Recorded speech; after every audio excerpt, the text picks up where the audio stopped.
Hello, today I'm going to show you some of the methods used in my Nyan cat bag pattern.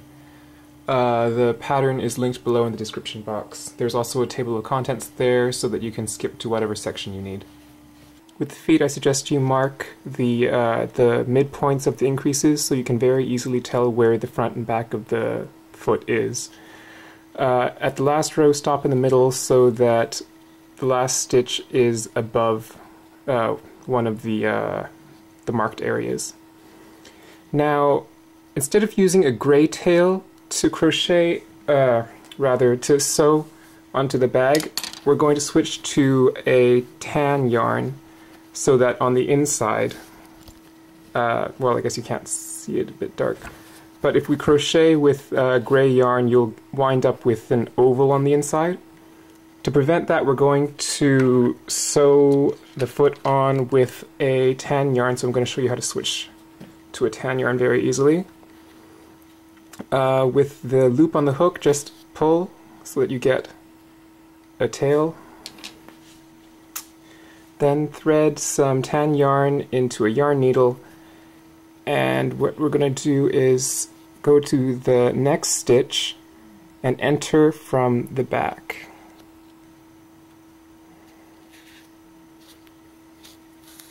And pull until you get a little tail, and insert the needle into the front loop of the last stitch.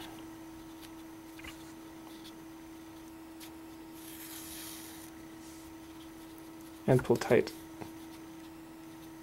So you get something like that.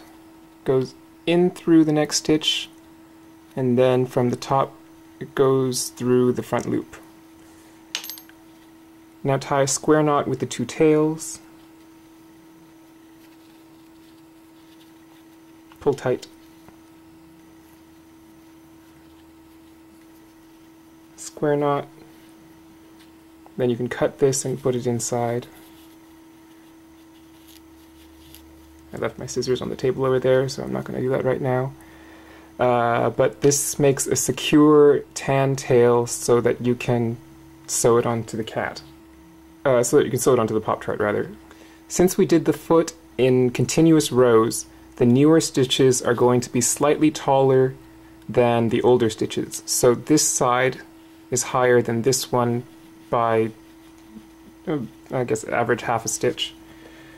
On the bottom of the Pop-Tart, since we did edging on two sides, it creates a sort of trough in the middle. What we want to do is place the higher end in the trough and sew it like that.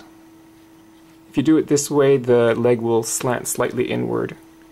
So just sew it on like that, and then take the stitch markers out and stuff, and that's it. The only place where you can't help yarn showing through to the inside of the bag is where you sew on the frosting.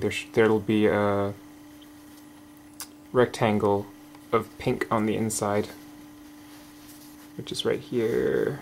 If you want, you can also embroider or cross-stitch something on the inside of the bag.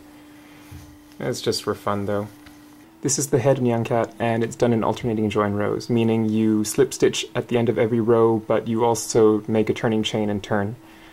This is so that we can make sure that the seam runs straight vertical, and all of the increases on both sides are aligned. It doesn't really show up anyway because this is going to be attached to the Pop-Tart and you won't get to see the seam. But I think it's the best way to make sure everything is even. For the small strap, which is here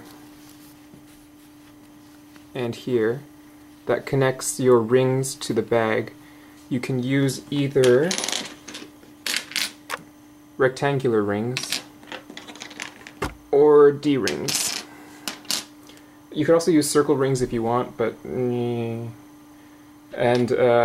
whichever one you use, make sure that it's 1.5 inches in width. So to start, I'm going to show you how to do it on a rectangle ring. First, you need some tan yarn and your F-hook. Make a slip knot and put it on your hook. Tighten, but keep it fairly loose. That should be fine. Then take your ring and put your hook through the ring.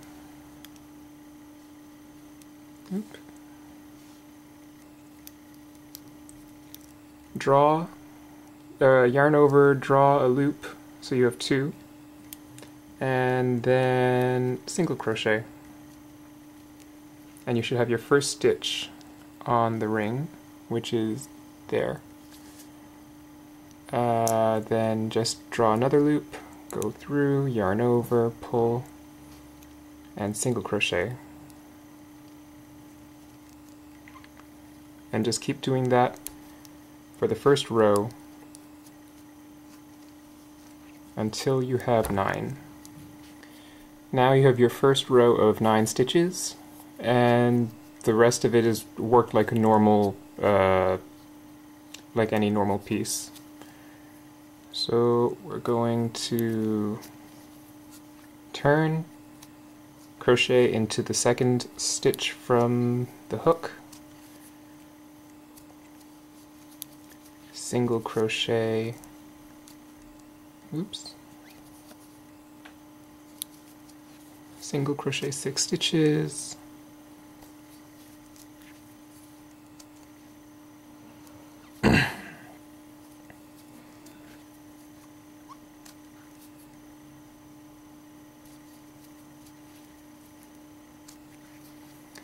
and then do a decrease at the end.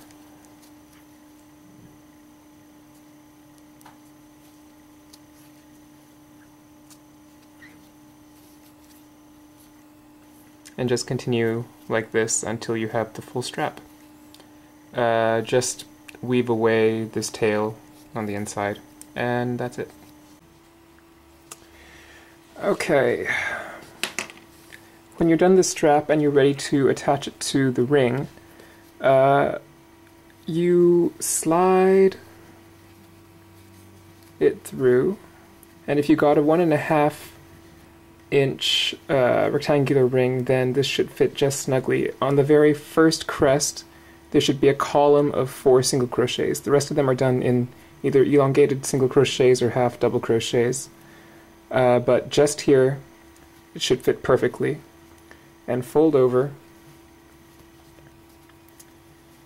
and it should line up perfectly with the other side, with the fold being where the single crochets are. Use the tails of each row to sew these 2 together. Keep the violet on the violet, the blue on the blue, the green on the green, the yellow, so forth. This way you'll maintain the rainbow. Alright, and with that you should know everything you need to know to finish the Nyan cat bag. If you have any further questions, don't hesitate to ask in the comments below.